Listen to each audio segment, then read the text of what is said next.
everyone, my name is Ashley and welcome to the very first episode of Chirping from the Box. In this show, we're going to talk about various issues going on in the National Hockey League, all while having fun doing so. So with that in mind, let's go ahead and jump into our very first topic. So as you may or may not know, yesterday the Tampa Bay Lightning announced a 6-year extension for Yanni Gourde at about a $5.16 million per year cap hit. So you may be asking yourself, who is Yanni Gourde and why does he deserve $5 million per year? Those are very good questions. Yanni Gourde's the type of guy you want on your team. He's easily one of your team's hardest workers and you can plug him in literally anywhere. Right now, he's been consistently playing on the second line with Braden Point, and he also kills penalties, and he's just a really great physical presence to have on the ice. Personally, I'm a really big Yanni Gourde fan, but I do have some problems with both the contract length and the amount of money.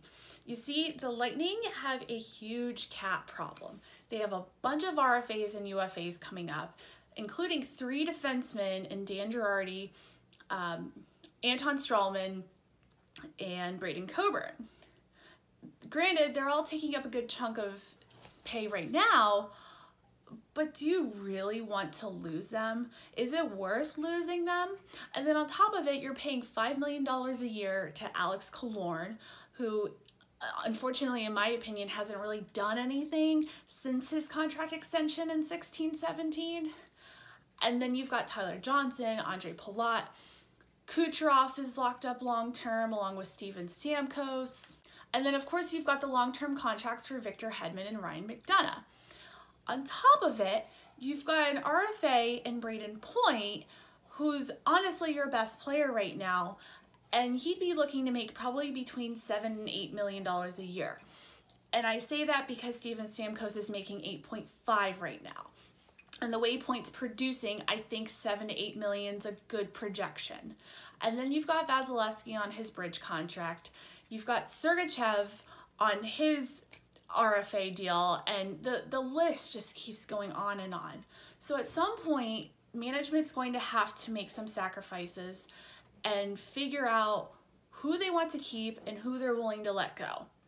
And it looks like right now they're willing to make the sacrifices on defense and bring up Eric Cernak and Cal Foote and rely on them for the future of the defense.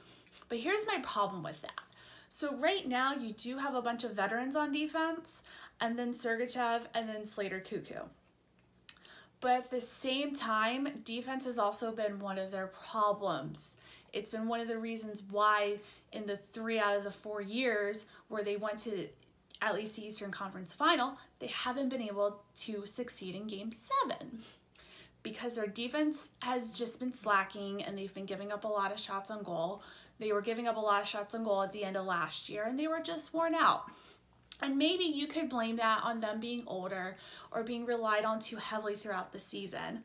But still, at the end of the day, when you're down this stretch like that and you're in those tough situations, don't you want veterans back there instead of young guys? I mean, you could say, well, you know, you have the young guys back there and they're motivated and they're driven. They really want to be here. That's a fair point. But I just think about all these teams who've won the Stanley Cup over the past few years. I think of Pittsburgh in particular in 2009. They won because of their shutdown pair in Hal Gill and Rob Scuderi, along with their third line, not necessarily because of Sidney Crosby and Evgeny Malkin. And same with Chicago with their 3 cups. They had their defense, you know, led by Brent Seabrook, who won their cups, and even the LA Kings. My point is, you have to have a strong defense in order to win the Stanley Cup. And I do think that Ryan McDonough and Victor Hedman are capable of leading this team to the Stanley Cup finals from defense, but at the same time, it really helps to have supporting players back there. And I think Coburn and Strawman are both really strong defensemen, and Dan Girardi's kind of had a resurgence in Tampa. And it would really stink to lose them all. I can understand losing 1, maybe 2, but right now the Lightning are at risk of losing all 3 due to cap constraints, and that would just be horrible.